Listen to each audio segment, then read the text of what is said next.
bought my ranch for peace. That's it. Peace. A quiet stretch of wheat fields, a red barn that needed some TLC, and a wraparound porch where I could drink coffee while watching the sun crawl over the horizon. I didn't buy it to fight with an HOA. In fact, my land isn't even part of the HOA. That was the kicker. That apparently nobody told Karen. It started innocently enough. One Saturday morning I was out back, tinkering with the hinges on the barn door, when I heard music drifting across the field. At first, I thought it was just some neighbor blasting country radio too loud. But then I saw it, a procession of cars pulling into my wheat field like it was a parking lot at Disney World. I jogged closer, jaw-dropping. White folding chairs were being set up in neat rows right in the middle of my wheat. A big archway decorated with artificial roses was staked into the ground. People in suits and dresses were unloading coolers, bouquets, and cake boxes. A DJ was wiring up speakers to a generator. I marched up to the nearest person, a sweaty teenager lugging chairs, and asked, "What exactly do you think you're doing?" He blinked at me like I'd interrupted a math test. Setting up for the wedding?" "The what?" And then she appeared. Karen, white sundress, clipboard in hand, hair teased into a helmet strong enough to withstand a tornado. She walked up like she owned not only the field, but the sun shining over it. "Oh, good, you're here," she said briskly. "We need you to move your truck. The bridal party is arriving in 20 minutes, and it'll ruin the photos." I stared at her. "This is my field. On my land. You're trespassing." Karen's smile didn't even twitch. "Don't be difficult. The HOA voted. This was the perfect venue. And you weren't using it."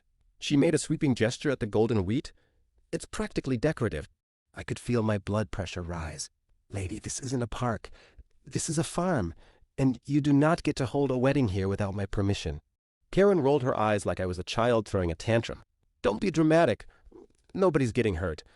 Besides, you'll be thanked in the next HOA newsletter for your contribution." That's when I pulled out my phone. She laughed. "Oh, please. You wouldn't dare ruin a wedding." So I dialed. When the sheriff's deputies arrived 20 minutes later, the ceremony was seconds from starting. A preacher stood under the rose arch flipping through his notes. The bride and groom were at the edge of the field, nervously adjusting their outfits. Guests were fanning themselves in their chairs, blissfully unaware. Then the sirens wailed. The deputies pulled up, stepped out, and I met them halfway. "They're trespassing," I said, pointing to Karen. "Set up a whole wedding in my field without asking. Wheat's ruined. Ground's torn up. I want them out." Karen rushed forward like a lawyer in a courtroom drama. "Officer, this man is being unreasonable. We had an agreement." The deputy raised an eyebrow. "You had written permission." "Well, no," she admitted. "But I represent the HOA," and the other deputy cut her off. "Ma'am, this property isn't under the HOA. You can't authorize use of his land." Karen's face drained of color. "But the wedding, the guests, the bride." "Ma'am," the deputy said firmly, "you're under arrest for trespassing and destruction of private property." The gasp that rippled through the guests could have powered the DJ's speakers. The bride started crying.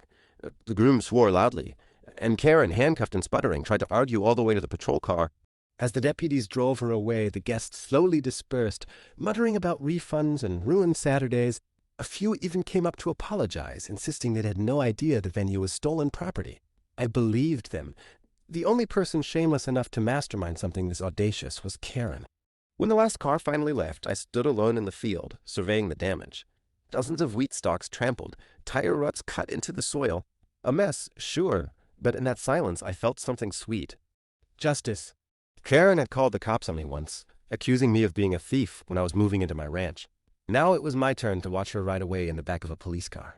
And let me tell you, the sunset looked better than ever that evening.